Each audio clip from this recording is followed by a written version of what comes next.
अरे यार क्या हुआ? अरे मेरी गर्लफ्रेंड मुझे हमेशा इंग्लिश में मैसेज करती है और तुझे तो मालूम है मेरी इंग्लिश कितनी खराब है। अब मैं क्या करूं? यू डिक्शनरी ऐप डाउनलोड कर। यू डिक्शनरी ऐप ये कैसे हेल्प करेगा? अरे डिक्शनरी ऐप में एक बहुत ही अमेजिंग फीचर है मैजिक ट्रांसलेटर, जो तुझे बस सेटिंग में जाकर इनेबल करना है और उसके बाद अपनी गर्लफ्रेंड के मैसेज में जाकर क्लिक कर, वो खुद उसे ट्रांसलेट कर देगा। ओह वाह, बट मेरा ग्रामर भी कच्चा है यार। अरे तो वही मैजिक फीचर में जाकर तुझे बस ग्रामर ऑप्शन को सिलेक्ट करना है और अपनी मैसेज में जाकर क्लिक करना है, वो ऑटोमेटिकली तेरा मैसेज का ग्रामर ठीक कर देगा और ये मैसेज तू भेज दे बिंदास। वाह, मैं अभी यू डिक्शनरी ऐप डाउनलोड करता हूँ। तो गाइस, जब तक मेरा फ्रेंड ये ऐप डाउनलोड कर रहा है, आप भी डाउनलोड कर लीजिए U dictionary app. Link description में दी हुई है और अपनी इंग्लिश इंप्रूव कीजिए।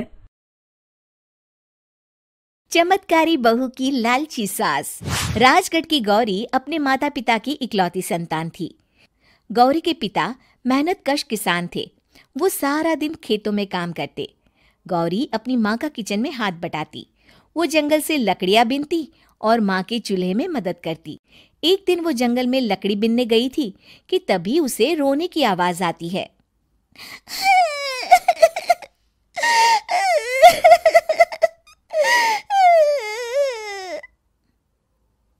अरे, यहाँ कौन रो रहा है? इस जंगल में भला किसी के रोने की आवाज? जरूर कोई जंगल में फंस गया होगा। वो देखती है तो उसे एक परी दिखाई देती है जिसका एक पंख टूटा होता है। अरे, तुम कौन हो और क्यों रो रही हो? मैं परीलोक की रानी हूँ। पृथ्वीलोक में घूमने आई थी, लेकिन देखो ना, मेरे पंख ही टूट गए। अब मैं कैसे उड़ान भरूंगी? अरे, इसे जोड़ना तो आसान है। रुको, मैं अभी जोड़ देती हूँ।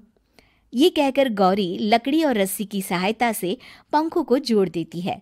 परी अपने जुड़े हुए पंखों को देखकर खुश हो जाती है और गौरी को वरदान देती है कि वो पूर्णिमा की रात किसी भी चीज को हाथ लगाएगी तो वो सोने की हो जाएगी। लेकिन गलती से अगर उसने किसी इंसान को छू लिया तो वो अगली पूर्णिमा तक सोने का ही रहेगा। गौरी घर आती है और सारी बात अपने माता पिता को बताती है। गौरी की माँ उसे कहती है, तू भी ना गौरी, सारा दिन परियों की कहानियां पढ़कर स्वप्न लोक में ही रहती है। नहीं माँ, मैं सच बोल रही हूँ। देखो, आज पूर्णिमा की रात है ना, इसलिए डर के मारे मैं कोई सामान भी नहीं छू रही हूँ। अच्छा, ऐसी बात है बिटिया रानी, तो जरा इस घड़े को हाथ लगा दे। गौरी घड़े को जैसे ही हाथ लगाती है वो सोने का हो जाता है। गौरी के माता पिता घड़े को देखकर हैरान रह जाते हैं। अगले दिन गौरी के पिता उस घड़े को सुनार के पास बेचने जाते हैं तो रास्ते में उन्हें कंचा काकी मिलती है। वो सोने का घड़ा देखकर गौरी के पिता से पूछती है, अरे गौरी के बापू, ये पीतल तो बड़ा चमक रहा है। अरे काकी, ये पीतल नहीं, सोना है, सोना। बेचने ले जा रहा हूँ। अरे कहीं कोई लॉटरी लग गई है क्या? इतना सोना? गौरी के पिता काकी को गौरी को परी द्वारा दिए वरदान के बारे में बताते हैं। काकी गौरी के पिता की बात सुनकर सोच में पड़ जाती है और फिर अगले दिन काकी गौरी के घर आती हैं।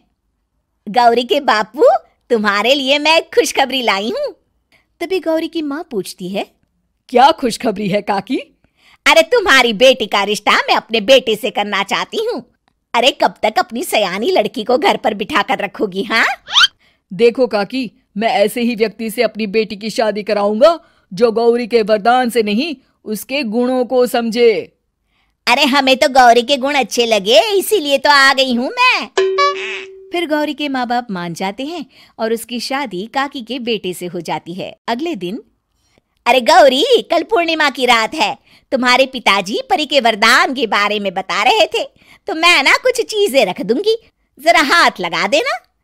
तभी गौरी का पति वहां आ जाता है और अपनी माँ से कहता है, माँ, क्या जरूरत है गौरी के वरदान को इस्तेमाल करने की? वैसे भी मेरी मेहनत से घर तो चल ही रहा है ना। और गौरी के पिता ने भी यही कहा था कि वो ऐसे ही व्यक्ति से उनकी बेटी की शादी करेंगे जो गौरी के वरदान से नहीं, उसके गुणों को समझे। अरे बस कर किताबी बातें। तेरे लिए क्या लड़कियों की कमी थी जो मैं ये किसान की बेटी घर ले आती? और सुन गौरी, कल अगर तूने सारी चीजों को सोने का नहीं किया तो मैं तुझे घर से निकाल दूंगी और अपने बेटे की दूसरी शादी करवा दूंगी, समझी? इतना कहकर गौरी की सास वहां से चली जाती है।